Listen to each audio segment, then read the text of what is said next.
So back in my 20s, I really got involved in the SCA, the Society for Creative Anachronism.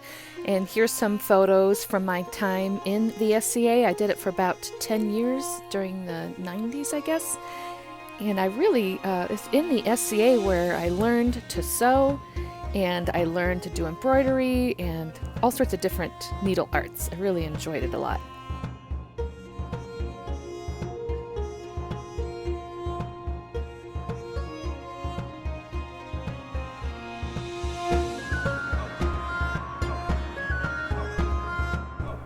I lived in the Kingdom of Calontir in the Barony of Three Rivers, which was St. Louis, Missouri. And here's a fun picture coming up here. My two friends before the big battle, and then the next photo is of them right after the battle. And I was a lady in waiting, and I really was involved heavily in it, enjoyed it so much. I felt at home in the Middle Ages, like nothing I felt before. It was kind of incredible, and I just liked being in Garb all the time as much as I could. Then I got married and got pregnant and started having 4 kids in quick succession and found it was quite difficult to manage being in long dresses and handling 3 to 4 little ones under my feet at the same time. And my husband really wasn't into it, so it was just me trying to do it myself. Eventually, I did try getting back into it as my kids were older, but I was busy running a mermaid business, so it was kind of difficult to do it. And there was also one period of time where my husband was super stressed out and he didn't want me going to do the SCA. And that lasted for several years and I struggled with it so much. I finally told him, fine, I have to wear garb. I miss it too much. I'm just going to wear garb for 2 months in public. And he was fine with that. So there was this period of time of 2 months where I just wore my medieval garb every day in public. And we went camping. Here's some pictures of me camping, and I would go to the grocery store, and someone actually approached me at one time and asked me if I was a witch because they loved my dress.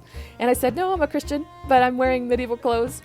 And then also we were in a house church at the time, and some of the neighbors thought that it was an Amish house church because I was wearing these dresses.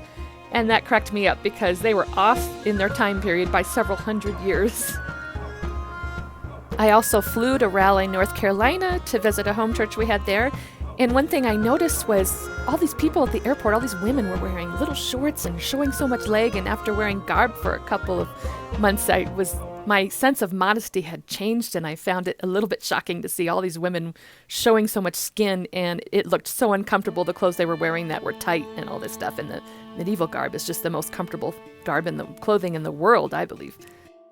Especially since I like wearing the early style medieval garb, like the 1200s, 1300s, 1400s. It's like loose, long, and flowing dresses. They're just so comfortable to wear.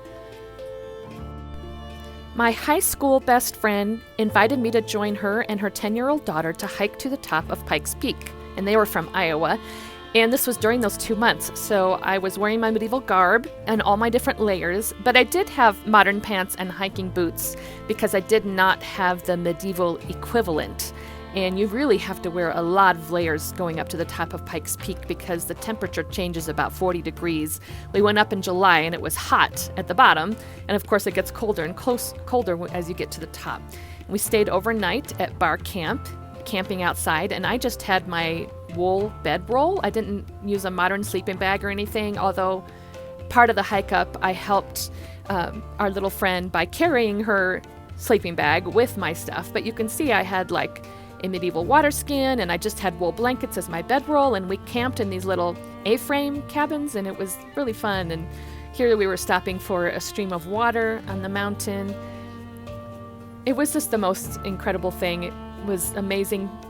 The medieval layers were so amazing, and the natural fibers like wool and everything just keep you so warm, and it worked out really well. And then here's us at the end of our hike on the second day. We got a ride back down, which was fun. I find myself today loving the medieval aesthetic, and so in my fashion choices I quite often find things that are sort of medieval-like. And when I realized I wasn't going to have time to do the SCA like I liked, I decided to try LARPing, live action roleplay. Started that in 2016, And it has been perfect because I'm in the medieval one, the medieval fantasy one, so it doesn't have to be perfectly historically accurate. And we have elves and dwarves and like the whole fantasy element. I play a dryad whose leaves change with the seasons. And with LARPing, it's 1 week in a month. And so I had time to do that and made friends quickly. And it's just been an amazing outlet. I've even pretty much given up all my computer gaming because LARPing fulfills that need for adventure for me. So this is what I'm doing now, and I just enjoy it so much. I enjoy the fantasy element, making friends. I enjoy battling and not have to wear full real armor and all that sort of thing. They do have boffer bows instead of real bows, but I've learned to use that. It's worked out just fine. This was the annual October ball we would always have. And then we also once got to do these pictures with horses, but we don't actually LARP with horses. That would be nice if we could, but we did get to take pictures and do some poses, and that was awesome.